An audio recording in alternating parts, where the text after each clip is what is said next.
उन्हें ढेर सारी शुभकामनाएं। Wishing you a very happy birthday sir. Shri Narendra Modi ji के 75वें जन्म दिवस पर मैं उनको अपनी हार्दिक शुभकामनाएं देता हूँ। प्राइम मिनिस्टर जी से मिलना एक ट्रूली मेमोरेबल एक्सपीरियंस था। उनका शेड्यूल इतना पैक्ड होता है, देश की जिम्मेदारियां समझना, इकोनॉमी को स्ट्रांग बनाना और नेशनल एंड इंटरनेशनल लेवल पर इनिशिएटिव्स लीड करना। फिर भी उन्होंने अपना वक्त निकाल के हमसे मुलाकात की और ये हमारे लिए बहुत ही इंकरेजिंग था।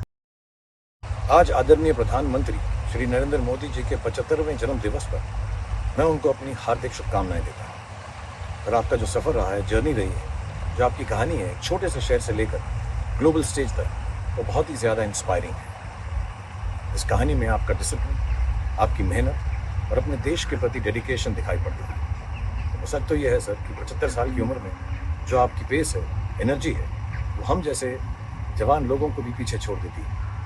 सो मैं दुआ करता हूँ कि आप हमेशा स्वस्थ रहें, तंदुरुस्त रहें, मजबूत रहें और खुशहाल रहें। हमारे प्रधानमंत्री श्री नरेंद्र मोदी जी की 75वीं सालगिरह के मौके पर उन्हें ढेर सारी शुभकामनाएं। Wishing you a very happy birthday sir. हमारे देश के विकास के लिए जो आपने योगदान दिए हैं वो हमेशा याद किए जाएंगे, और इस खुशी के मौके पर हमारी ये प्रार्थना है ऊपर वाले से कि आपको वो लंबी आयु दे। हमारी ये भी प्रार्थना है कि ऊपर वाला आपको हमेशा शक्ति दे कि आप भारत को हमेशा आगे ले जाएं, उन्नति की ओर ले जाएं, प्रगति की ओर ले जाएं। एक बार फिर ढेर सारी शुभकामनाएं। It was a lovely trip to Delhi with the family. We got to see the beautiful PM house and were hosted wonderfully. Prime minister ji से मिलना एक ट्रूली मेमोरेबल एक्सपीरियंस था। उनका शेड्यूल इतना पैक्ड होता है, देश की जिम्मेदारियां समझना, इकोनॉमी को स्ट्रांग बनाना और नेशनल एंड इंटरनेशनल लेवल पर इनिशिएटिव्स लीड करना। फिर भी उन्होंने अपना वक्त निकाल के हमसे मुलाकात की और ये हमारे लिए बहुत ही इंकरेजिंग था, स्पेशली जब उन्होंने मेरे इन लॉज के आर्ट्स में कंट्रीब्यूशन को अप्रिशिएट किया।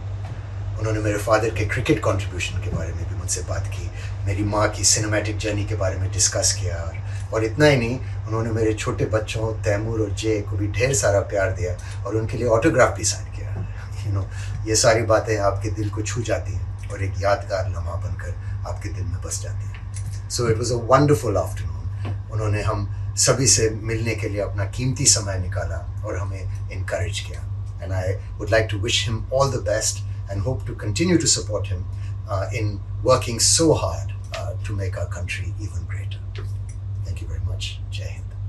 11 वर्षों में उन्होंने देश का कायाकल्प कर दिया है।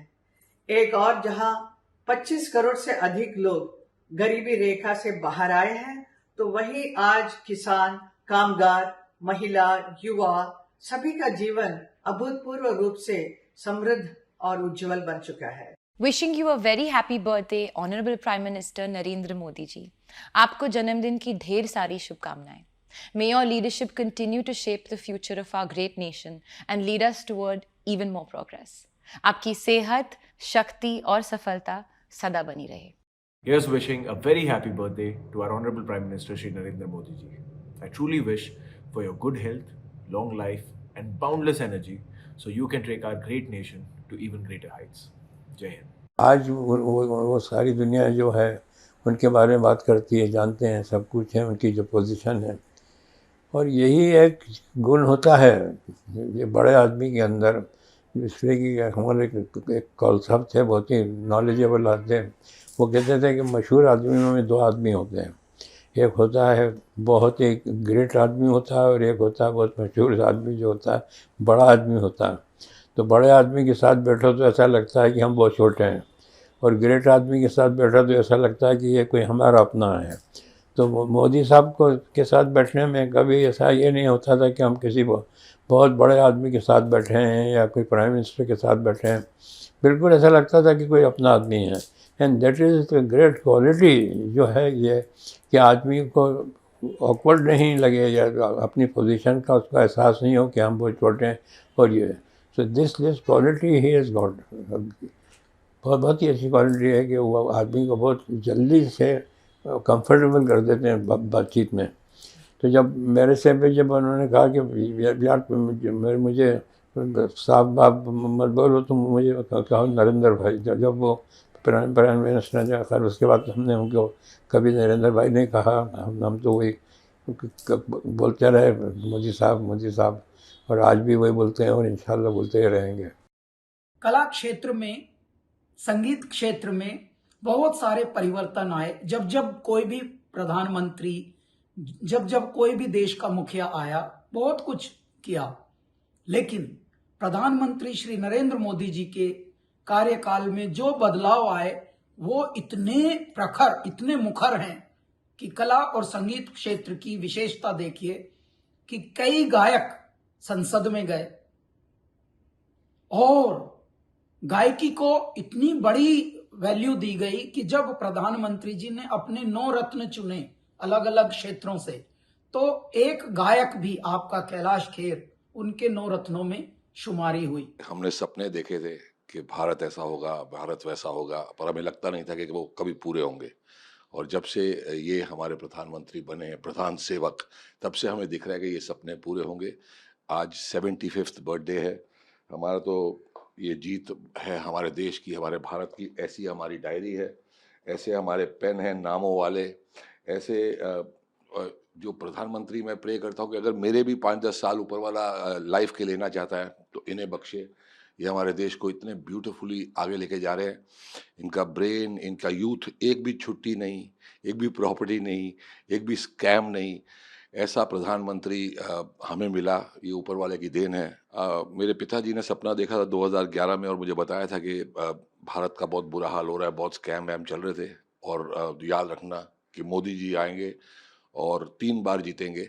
मुझे लगा था अडवाणी जी आएंगे तब, लेकिन उन्होंने कहा था नहीं, मोदी आएंगे। और वो संसद में बैठते थे तो उन्हें समझ में आ गया था कि ये आदमी देश के बारे में और देश के लिए बहुत ही अच्छे हैं, और वाकई वैसा हुआ।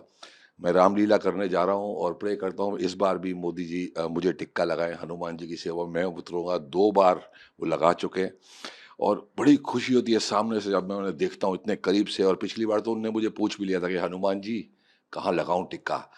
तो ये इंसान ऐसे हैं कि मतलब ये देख के ही भाप लेते कि कौन कैसा व्यक्ति है, कौन कैसा होना चाहिए, देश का क्या भविष्य होना चाहिए। बहुत दूर की सोची है। इस बार बारिश ने थोड़ा सा गलती किया है, बहुत ज़्यादा बारिश हुई है, पता नहीं क्या क्या हो रहा है, लेकिन जब तक मोदी जी, हमें पता है कि कोई भी संकट आए ये हमें पार लगा देंगे, नहीं या पार लगाएंगे। आदरणीय प्रधानमंत्री श्री नरेंद्र मोदी जी, आपके जन्मदिन पर यही प्रार्थना है कि आपको लंबी उम्र, उत्तम स्वास्थ्य और जीवन में अपार खुशियां मिले। With utmost respect sir, wishing you a very happy 75th birthday. जय हिंद। आदरणीय मोदी जी, आपको जन्मदिन की हार्दिक शुभकामनाएं। और भगवान शिव से मैं ये प्रार्थना करता हूं कि आप हमेशा खुश और स्वस्थ रखें। इतने सालों से आप जैसे विजनरी नेता ने जो अपने देश को मार्गदर्शन दिया है, उस सफर में आप हमेशा सफल रहें। Again sir, happy birthday. जय भोलेनाथ, हर हर महादेव। माननीय प्रधानमंत्री श्री नरेंद्र मोदी जी, आपको आपकी 75वीं सालगिरह पे मैं और मेरा परिवार ढेर सारी शुभकामनाएं भेजते हैं। आपकी अच्छी सेहत, आपकी लंबी आयु की कामना करते हैं। एक क्षण जो मेरे जीवन में आजीवन मुझे याद रहेगा वो ये है कि साबरमती रिपोर्ट की स्क्रीनिंग के दौरान जब आप हम सबसे वेटिंग एरिया में मिलने आए थे। फिल्म खत्म हो चुकी थी, 5-7 मिनट बाद आप हम सबसे मिलने आए और मैंने नोटिस किया कि आपकी आंखें तब भी नम थी। वो इस बात का प्रतीक है कि हम सब का प्रयास, वो कहानी का गहरापन आपके दिल तक पहुंचा। उसके बाद आपने हम सब के काम की प्रशंसा की, हौसला अफजाई की। उसके लिए मैं और मेरी पूरी टीम आपका आजीवन धन्यवाद करते हैं। Please take good care sir. आपको 75वीं जन्मदिन की बहुत बहुत बधाई और ढेर सारी शुभकामनाएं। आज का दिन सिर्फ आपका जन्मदिन नहीं है, बल्कि उस नई सुबह का ऐलान है जो भारत के हर घर में एक नई उम्मीद की किरण लेकर आई है। आपके नेतृत्व में देश ने एक ऐसी अमर गाथा लिखी है जहां हर गली में एक सपना जागा है, हर घर में एक नई चेतना जागृत हुई है। ये वो परिवर्तन है जिसने हर बच्चे के सपनों को पर दिए हैं, हर युवा के हौसले को उड़ान दी है और हर महिला के आत्मविश्वास और आत्मसम्मान को पंख दिए हैं। एक भारतीय होने के नाते इस विकास और प्रगति के महायज्ञ का हिस्सा बनकर मैं गर्व महसूस करता हूं। मैं ईश्वर से प्रार्थना करता हूं कि आप स्वस्थ रहें और भारत माता के लिए आपका हर संकल्प पूरा हो। आदरणीय प्रधानमंत्री श्री नरेंद्र मोदी जी, आपको 75वें जन्मदिन की हार्दिक बधाई और शुभकामनाएं। यह अवसर न केवल आपके जीवन का एक महत्वपूर्ण पड़ाव है, बल्कि पूरे राष्ट्र के लिए भी गर्व और प्रेरणा का क्षण है। आपने अपनी दृढ़ निष्ठा, अथक परिश्रम और दूरदृष्टि से भारत को एक नई पहचान दी है। आपका व्यक्तित्व शक्ति, साहस और संकल्प का प्रतीक है।